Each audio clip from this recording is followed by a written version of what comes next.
Bonjour Madame Sozio, il est un véritable plaisir aujourd'hui de vous présenter ma capsule vidéo. Je ne sais pas à qui cette vidéo va s'adresser, donc j'ai envie de commencer par me présenter. Donc je m'appelle Nzidan, je suis un élève de comptabilité au collège de Maisonneuve et j'aurai comme objectif aujourd'hui de vous présenter le problème de taux lié qui était assigné à moi et je vais vous montrer les démarches et la réponse à la fin. Donc allons commencer. Donc j'ai envie de vous donner un peu de contexte avec la définition de ce qu'est un problème de taux lié. Donc, un problème de taux lié se réfère à une situation où plusieurs variables sont interdépendantes et changent simultanément. Ce problème implique généralement la détermination du taux de variation d'une variable par rapport à une autre. Par exemple, on pourrait vouloir déterminer à quel rythme croît le diamètre de ballon si on sait à quel rythme on le gonfle, c'est-à-dire à quel rythme son volume augmente. Donc voilà la question qui était assignée à moi. Donc sous l'effet de la chaleur, les arêtes d'un bloc de glace de forme cubique diminuent à un rythme de 10 centimètres par heure. À quel rythme diminue le volume du bloc de glace lorsque l'arête mesure 1 mètre? Donc j'ai envie de vous préciser que il est très important de savoir que le 10 centimètres par heure ici est négatif. La raison pourquoi, je vais vous expliquer un peu plus tard, mais c'est très évident et très simple à comprendre. Donc, imaginez en fait un bloc de glace de forme cubique dont la chaleur fait diminuer les arêtes. Donc, ça, c'est ça qu'est-ce qui m'a permis de visualiser en fait le problème. Donc, j'aurais pour but de déterminer à quel rythme le volume de ce bloc de glace diminue. C'est un problème captivant. Ça m'a duré un peu de temps, mais heureusement, j'ai pu résoudre à la fin. Donc, restez avec moi pour trouver la solution à la fin.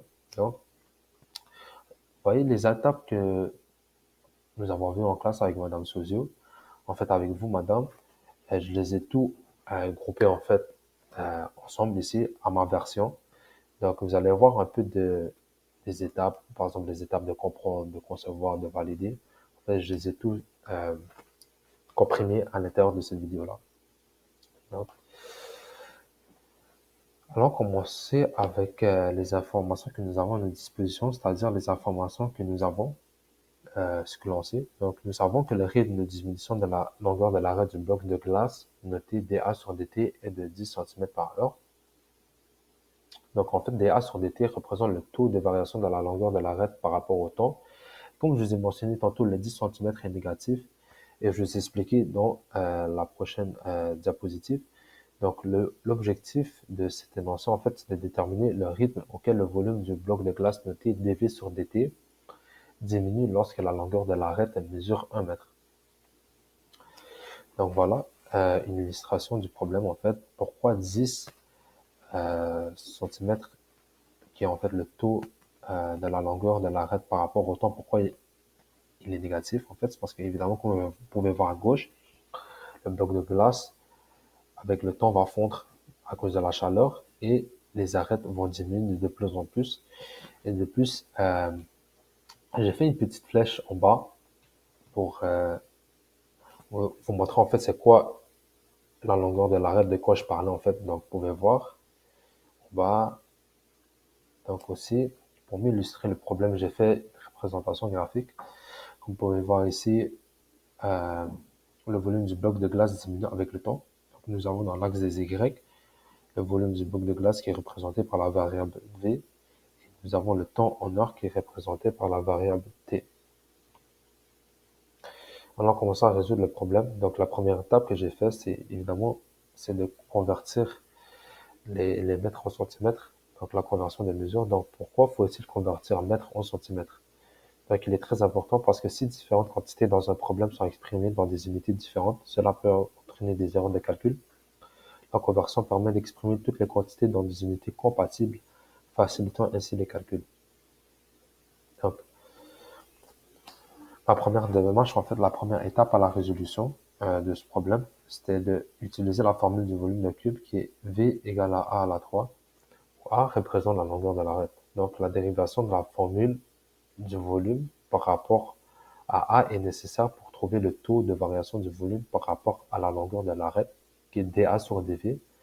Nous procédons ainsi parce que nous avons une relation directe entre le volume d'un cube et la longueur de son arête, et nous voulons exprimer comment une petite variation, ok, de la longueur de l'arête influence le volume. Nous déroulons la formule du volume par rapport à A pour obtenir dV sur dA, ce qui donne 3A à la 2. Donc, pour titre informatif encore, j'ai mis en bas où A représente la longueur de l'arête.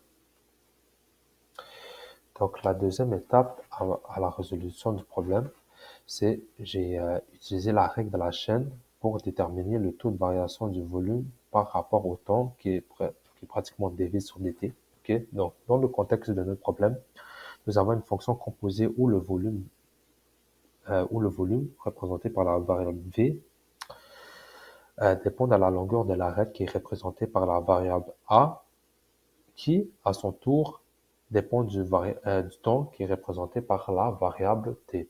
La règle de la chaîne est appliquée comme suit. Donc, dv sur dt est égal à dv sur dA fois dA sur dt.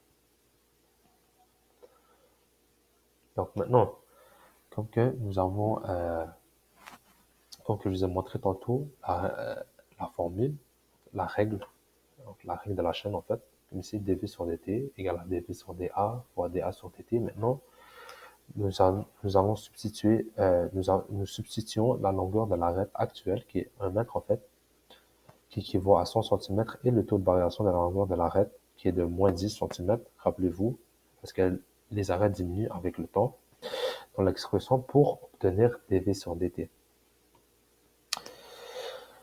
Après avoir substitué les valeurs à l'intérieur de la formule, nous obtenons la réponse de moins 300 000 cm3 par heure.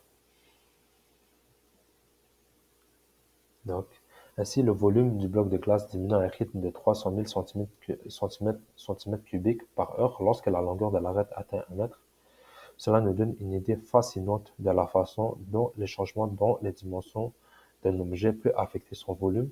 La réponse indique une diminution significative du volume à mesure que la glace fond. Donc, merci beaucoup pour avoir écouté cette capsule vidéo. J'espère que cette capsule vous a aidé à comprendre mieux le problème que je vous ai présenté.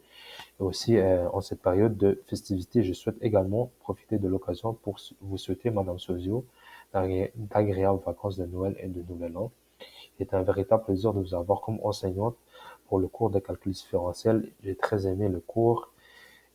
Si jamais je prends encore un autre cours virtuel, j'espère, si Dieu le permet, de vous avoir. Donc, merci beaucoup, madame. Je vous souhaite de belles vacances et encore passez un bon moment avec votre famille, en général, avec vos proches, vos amis.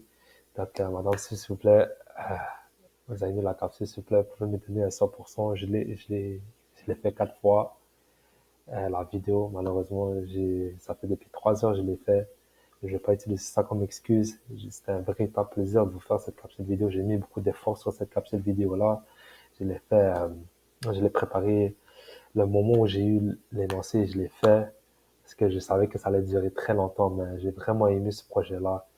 Et j'espère que vous aussi, vous l'avez aimé cette vidéo, madame. Donc, encore, merci beaucoup et passez de belles vacances. Merci beaucoup, Anna. Passez une belle vacances. Et voilà, merci. J'ai arrêté de parler là.